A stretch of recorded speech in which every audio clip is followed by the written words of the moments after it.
quel processus de guérison préconisez-vous pour se remettre d'une blessure de rejet auto-infligée? Alors, c'est le auto-infligé qu'il va falloir me préciser. Est-ce que la personne qui a posé cette question peut soit ouvrir son micro, soit réécrire dans le...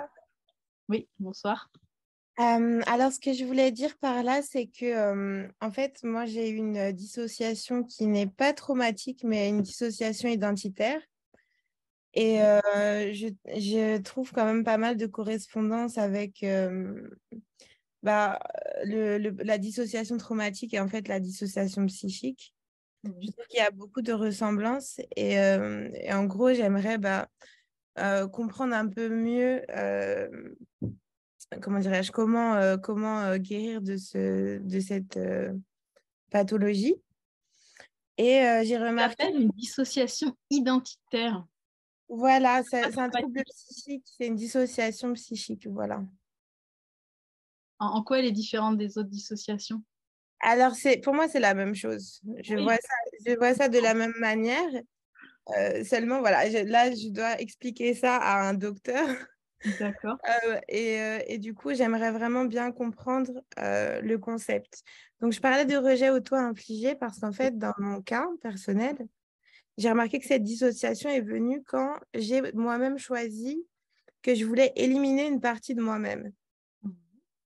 Et puis après, ça a abouti à une dissociation donc, psychique. Alors, Quelques temps plus tard, donc, à un moment donné, tu as voulu éliminer une partie de toi-même, c'est ça? voilà, vraiment éliminer une partie de moi que je rejetais, que je n'aimais pas, que je Ok, haïssais, que j'étais pas en paix du tout avec. ok, Et cette période a duré plusieurs années, suite à quoi j'ai déclenché en fait ce trouble. ok. Je pense que le trouble, il était là avant. Parce que si tu veux rejeter une partie de toi-même envers laquelle tu as de la haine, c'est qu'il y a trauma. Certainement, sauf que je m'en souviens pas. Et donc, du coup, je pense effectivement que la clé pour moi de la guérison, ce serait vraiment de revenir de ce traumatisme. Oui, du traumatisme originel qui fait que tu as une part que tu as Exactement, pu rejeter, tout à fait. exactement. Mais ça va être la même réponse. C'est-à-dire qu'il y a un événement dont tu ne te souviens pas, qui a été vraiment tellement euh, traumatisant, qui fait que tu as développé de la haine pour toi-même. Donc, il y a des chances que tu aies reçu de la haine. Hein. En tout cas, cette violence qu'on peut ressentir parfois de haine contre une partie de soi, de mon expérience, c'est en lien avec la mémoire colonisatrice de l'agresseur. Ça te parle, la mémoire colonisatrice de l'agresseur? Alors, je peux activer ma vidéo. Alors, voilà. Oui, ça me parle. Ça te parle? Ok. Tout à fait. Peut-être Donc, moi, je suis métisse, donc justement, enfant vraiment de tout ce qui est de cette mémoire-là. oui, Et vraiment issu de toute cette mémoire collective, en fait. ouais. Et du coup, ça va être vraiment la même chose. Ça va être pouvoir transmettre à ton corps que ce qui t'est arrivé là, sûrement terrible, mais c'est plus en train de se passer.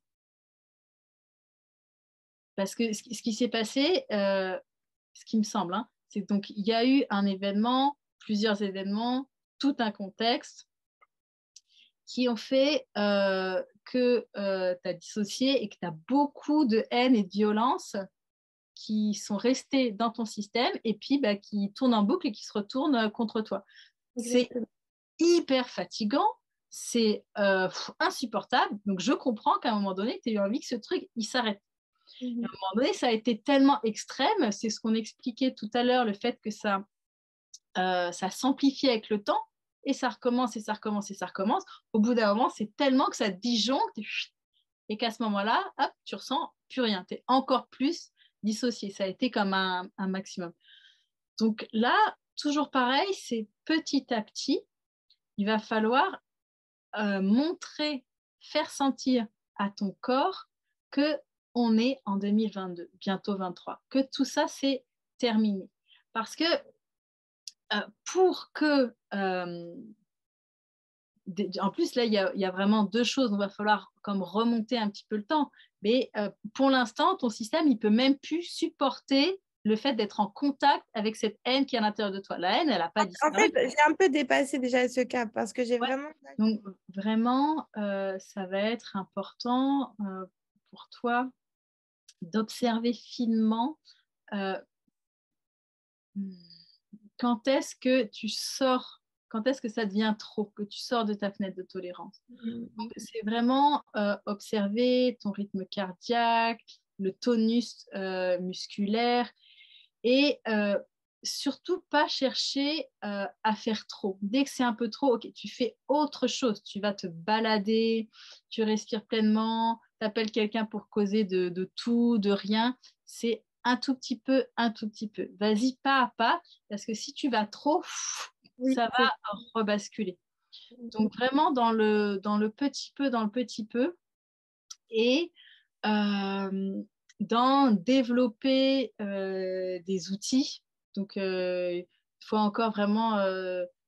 mais déjà, j'en parle pas mal, je pense, dans les vidéos sur la régulation du système nerveux. Puis bon, je vais faire un cours là-dessus, des outils pour revenir dans le ta corps. zone de régulation, dans le vagal ventral, pour ceux que ça parle au niveau du système nerveux.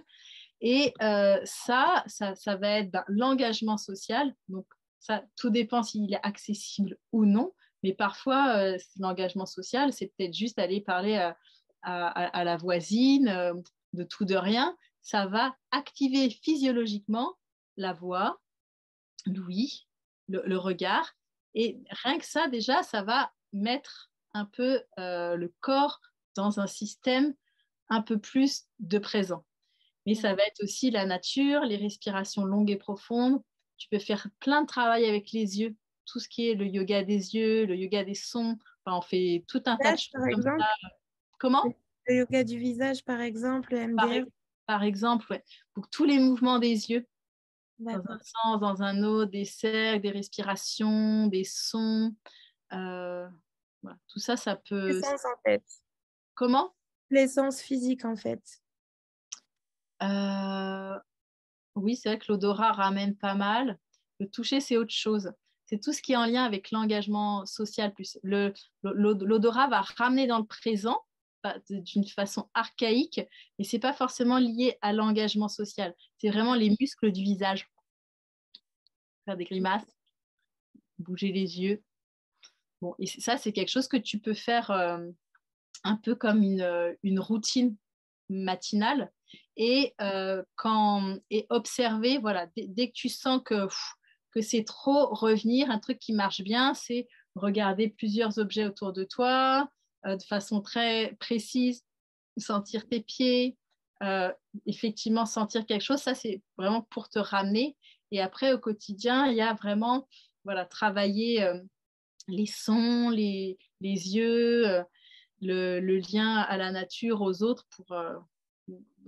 Ton job, là, ça va être de rester un maximum dans ta zone. Donc, après, voilà, moi, dans mes accompagnements, vraiment, j'invite les gens à observer tous les marqueurs de sécurité, d'insécurité, de devenir très, très fin sur j'en suis où là et comment je reviens. Voilà, ça peut être cette piste-là qui est à faire, j'ai envie de dire, en parallèle de l'intégration des traumas version homéopathique, quoi. D'accord. Très bien. Merci beaucoup, en tout cas. Avec plaisir.